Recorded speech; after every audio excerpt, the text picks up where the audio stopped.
So, Doctor Who and the Silurians, a seven-parter which holds one's interest the entire time, superlative piece of work. I find this to be the case for all three of the seven-parters, which take up three-quarters of this seventh season, John Pertwee's Third Doctor's first.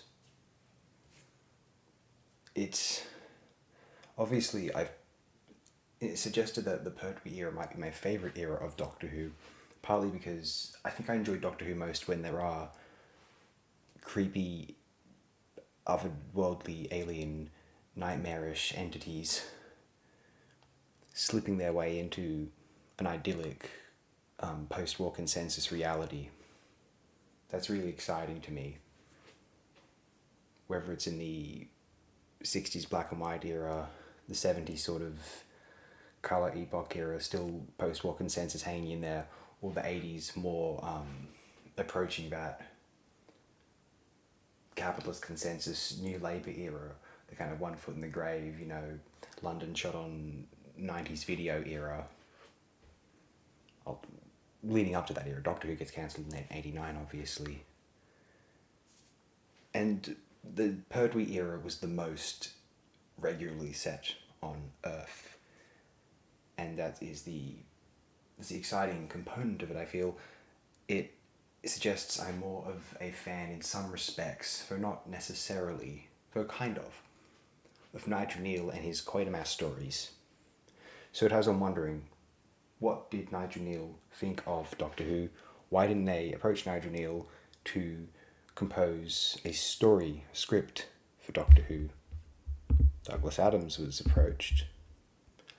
So why not Nigel Neal? Well, let's read out this quote from Nigel Neal regarding his motivation for creating the character of Bernard Quatermass. I wanted to write some strong characters, but I didn't want them to be like those horrible people in those awful American science fiction films, chewing gum and stating the obvious. Not that I wanted to do something terribly British, but I didn't like all the flag waving you got in those films. I tried to get real human interest in the stories and some good humour. Right there suggests Nigel Neal may have a barrier toward wanting to write for an extraterrestrial protagonist.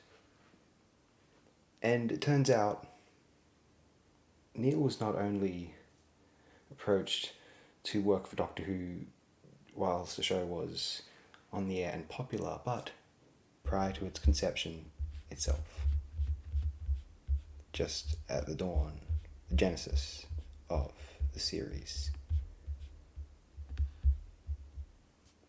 Let me read out this quote for you all.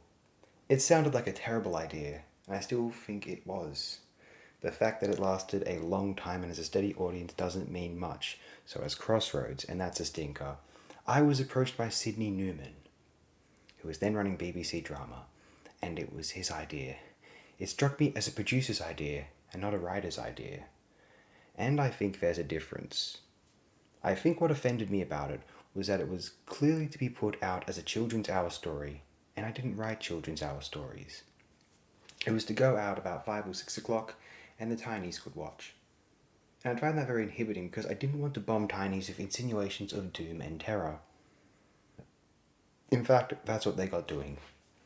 And the tinies were bombed, and I found this horrible. I had small children of my own at the time, and I found Doctor Who thoroughly offensive in that respect. And you get people saying, oh yes, I was frightened. I hid behind the armchair when I saw the so-and-so. That does make it right to implant nightmares in the minds of little children. I think it's a bad thing to do, and I wouldn't do it. Wow. Now, it's important to note Nigel Neal was of a different generation. Some of us, myself included, have very fond memories of being frightened by fictional artistic media when we're children, because when you grow up, they don't register as genuine. For me, this is speaking myself personally, it doesn't register as genuine trauma. It registers as a fun, visceral feeling which kind of enchants you with just how seriously and how elastic your view of the world is at that time, because you don't know nearly as much as you will even by the time you're an adolescent, for example. Not that you know a hell of a lot when you're an adolescent, to be fair.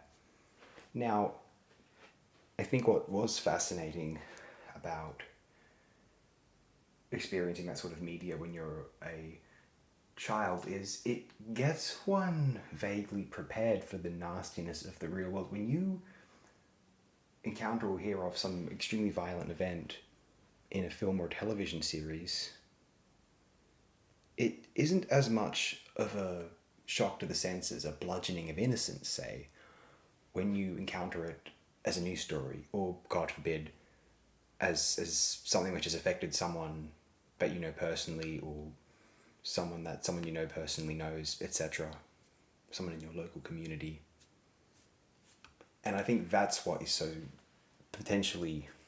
I would defend the existence of violent media. And I think ultimately, look, it's a parent's right to control what media their children encounters. I think that's a private matter. That's perfectly okay. Although I also think that it's not as a result of conditioning, which, like, people have bad memories from when they're children, whether it be a pet dying, parents arguing, being bullied at school by students or a teacher. There are genuine traumas that people remember for years as adults, and quite honestly, viewing horror films doesn't tend to be considered one of them. Now, I'll read out this one last quote from Neil before I sign off. I think a number of things turned up in Doctor Who that have been pinched out of my stories I know switched on one day, and was horrified to see practically an entire episode of One Mind stuck straight into Doctor Who. I'm betting that was the Daemons. Nearly 7 minutes. We don't want to get struck for copyright, do we? Thanks again, everyone.